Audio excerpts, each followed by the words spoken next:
তো প্রিয় ছাত্রছাত্রী সবাইকে চ্যানেলে আবারও একবার স্বাগত জানাই।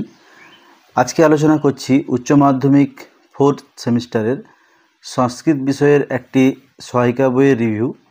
তো রায় ও মার্টিন কর্তৃক সম্পাদিত সংস্কৃত এইচএস 4th সেমিস্টারের জন্য সংস্কৃত বিচিত্রা পাবলিশ হয়েছে।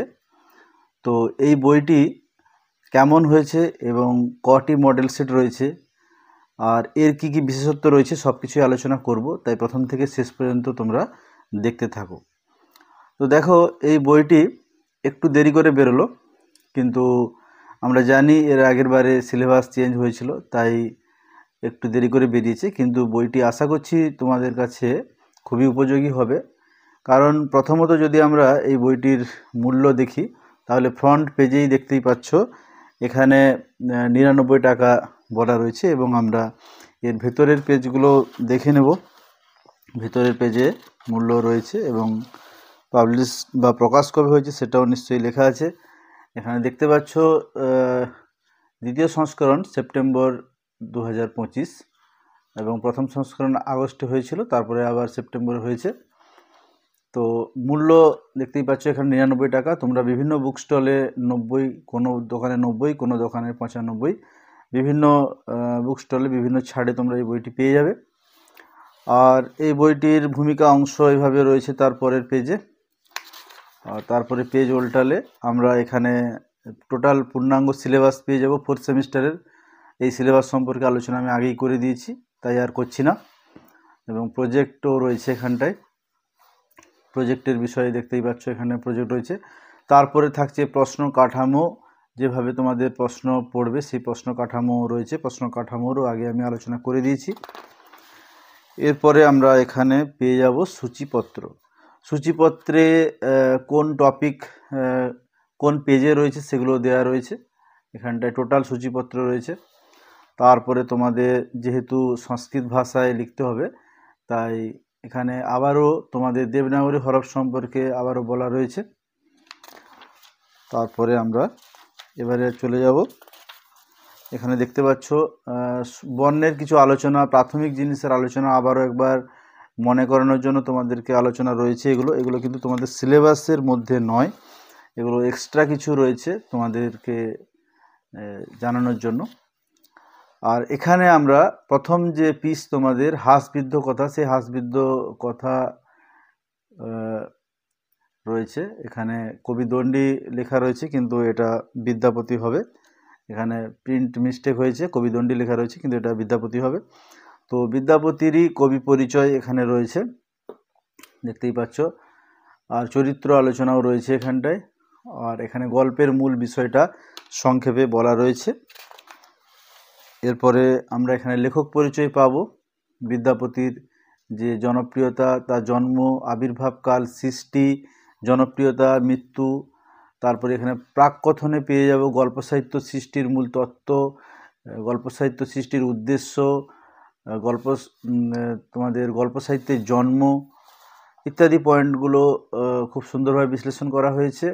গল্প সাহিত্যের শ্রেণীবিভাগ এখানে দেখতে পাচ্ছ। গল্প সাহিত্যের যে ভাগগুলো রয়েছে, পঞ্চতন্ত্র, হিতোপদেশ, শুকসপ্ততি, এভাবে এখানেও রয়েছে কথা, শরীর সাগর, পুরুষ পরীক্ষা এখানে রয়েছে। আমাদের যে আলোচ্য অংশটি মানে হাসবিদ্ধ কথা, এটা পুরুষ পরীক্ষা থেকে নেওয়া হয়েছে।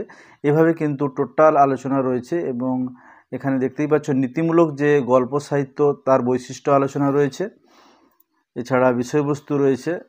তো যাই হোক, গল্প সাহিত্য বিষয়টা খুব ডিটেলস আলোচনা করা রয়েছে। তারপরে এখানে উৎস, এই যে হাসবিদ্ধ কথা টপিক, এই টপিকের তোমাদের গল্পের উৎস রয়েছে, তারপরে বিষয়বস্তু রয়েছে এখানে। আর এখানে নামকরণ রয়েছে। যেহেতু তোমাদের লং প্রশ্ন পড়বে, তাই এখানে নামকরণটাও তোমাদের খুব সুন্দরভাবে, নামকরণের রীতি, ব্যুৎপত্তিগত অর্থ, কাহিনী বিশ্লেষণ, সার্থকতা, টোটাল পয়েন্ট করে সুন্দরভাবে করা হয়েছে। এরপরে আমাদের যেটা খুব প্রয়োজন সেটা হচ্ছে কি না টেক্সটটা কিভাবে দেওয়া রয়েছে না, প্রথমে দেখতে পাচ্ছ দেবনাগরী হরফে রয়েছে, তারপরে সংস্কৃত উচ্চারণ, তারপরে সন্ধিহীন পাঠ, এরপরে তোমরা পেয়ে যাচ্ছ বঙ্গানুবাদ। এভাবে কিন্তু আলোচনা রয়েছে। এবারে এক একটা শব্দের যে তোমাদের শব্দার্থ হয় সেগুলো আলোচনা রয়েছে। এখানে দেখতেই পাচ্ছ যে পরে আবার আলোচনা করা হয়েছে শব্দার্থ, সংস্কৃত প্রতিশব্দ, প্রকৃতি প্রত্যয়। এভাবে প্রত্যেকটা শব্দকে আবার সুন্দরভাবে বিশ্লেষণ করা হয়েছে এই বইটির মধ্যে।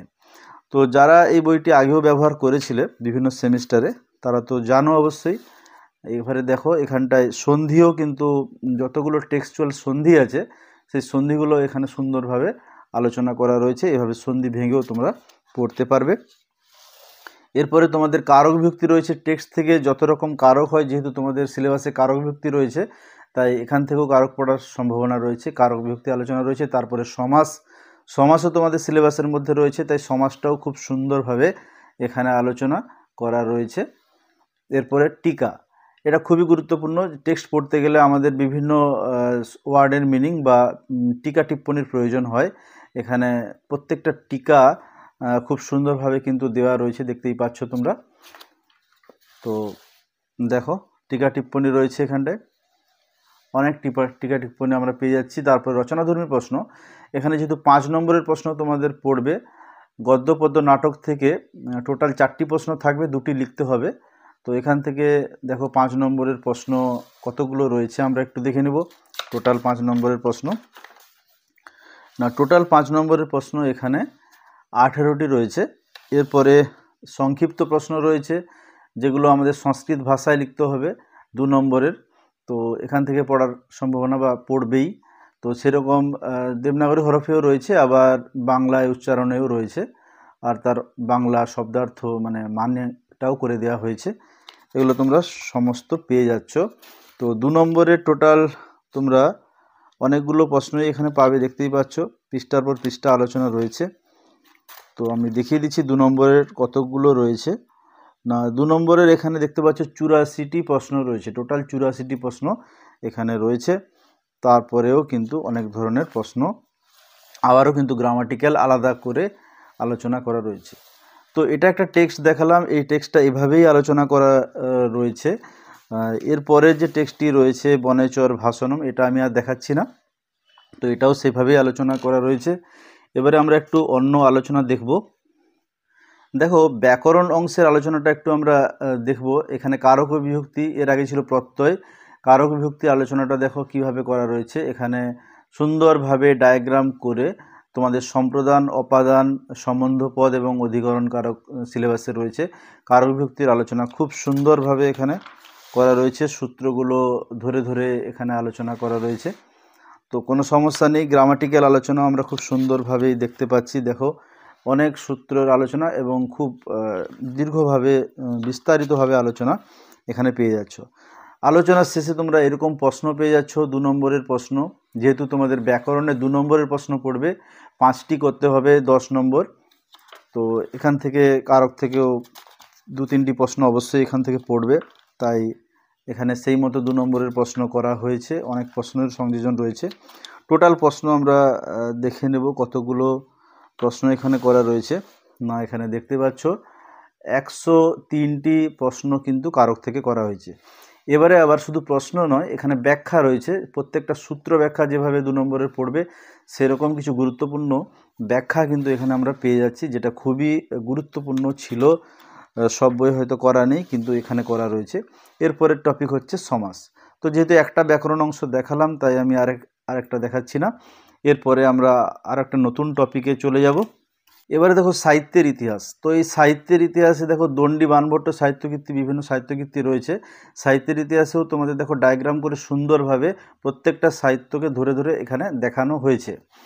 আর তারপরে এখানে দেখতেই পাচ্ছ কথা আখ্যায়িকার ভাগ, দণ্ডির যে আলোচনা বিস্তারিতভাবে আমরা পেয়ে যাব এখানটায়। যেহেতু তোমাদের লং প্রশ্ন রয়েছে, তাই যত আলোচনা থাকবে তোমাদের তত সুবিধা হবে। তো এই আলোচনাটা তোমরা অবশ্যই পড়বে। জীবন কাহিনী রয়েছে খুব বড়, দেখো খুব বড় আলোচনা এখানে রয়েছে, যেটা খুব দরকার ছিল। এবং এখানে টোটাল আলোচনা রয়েছে। তারপরে আসছে বাণভট্ট। তো এই আলোচনাগুলোর পরেই কিন্তু প্রশ্ন আসবে, তোমাদের দেখিয়ে দিচ্ছি কীরকমভাবে প্রশ্ন এসেছে। এখানে দেখো 4 নম্বরের প্রশ্ন, তোমাদের লং প্রশ্ন পড়বে এখান থেকে। দেখো এই যে 4 নম্বরের প্রশ্ন, এখানে অনেক প্রশ্ন কিন্তু আমরা এখানে পেয়ে যাব। তো টোটাল আমরা দেখে নেব কতগুলো প্রশ্ন রয়েছে। টোটাল এখানে দেখতেই পাচ্ছ 16টি প্রশ্ন রয়েছে।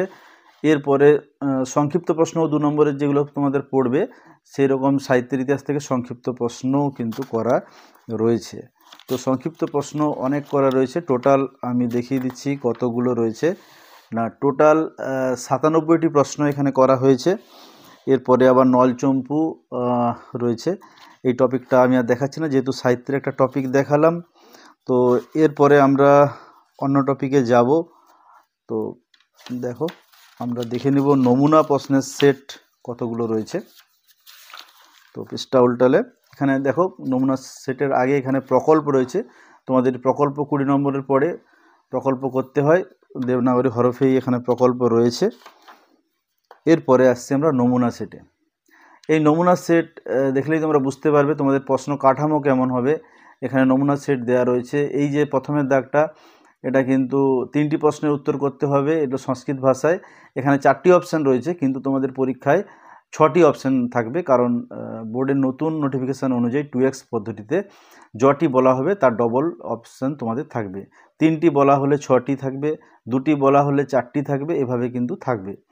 আর ব্যাকরণ অংশে তোমাদের 5টি করতে হবে। দেখো 2 × 5 = 10, এখানে আছে 7টি, কিন্তু এখানে তোমাদের 10টি অপশান থাকবে। এরপরে সাহিত্যের ইতিহাসের এখানে 2 নম্বর করে আছে, 3টি করতে হবে, এখানে 6টি থাকবে, 4টি দেওয়া আছে। আর এখানে লং প্রশ্ন সাহিত্যের ইতিহাস থেকে 2টির মধ্যে 1টি করতে হবে, 4 নম্বর। টোটাল 40 নম্বরের এই সেটটি হবে। আর 20 নম্বর তোমাদের প্রজেক্ট থাকবে। তো এখানে আরও একটি সেট দেওয়া রয়েছে, শুধু একটি সেট নয়, আরও একটি সেট দেওয়া রয়েছে। টোটাল এখানে 2টি সেট, আবারও কিন্তু 2টি সেট, 4টি সেট কিন্তু তোমরা এখানে পেয়ে যাচ্ছ। আর টোটাল যদি আমরা পেজ সংখ্যা দেখি, তাহলে এখানে দেখতেই পাচ্ছ 236টা পেজ। মাত্র 90 টাকা বা 99 টাকার মধ্যে, 90 থেকে 99-এর মধ্যে তোমরা এরকম প্রায় 250 মতো পেজ পেয়ে যাচ্ছ। আর অনবদ্য একটি অসাধারণ একটি বই তোমরা পেয়ে যাচ্ছ। যারা কেননি তারা অবশ্যই এই বইটি কিনবে। আমার তো খুবই ভালো লেগেছে বইটি, দাম অনুযায়ী তোমাদের খুবই সুন্দর বই করা হয়েছে। আর যারা অন্য বই কিনে নিয়েছো তারাও এই বইটি কিনতে পারো, কারণ এখানে অনেক নতুন প্রশ্ন দেখছি সংযোজন রয়েছে। তো এই আলোচনা কেমন লাগলো তোমরা অবশ্যই কমেন্ট বক্সে জানাবে। আর ভিডিও ভালো লাগলে লাইক করবে, চ্যানেল নতুন হলে সাবস্ক্রাইব করতে ভুলবে না। তো আজ এই পর্যন্তই।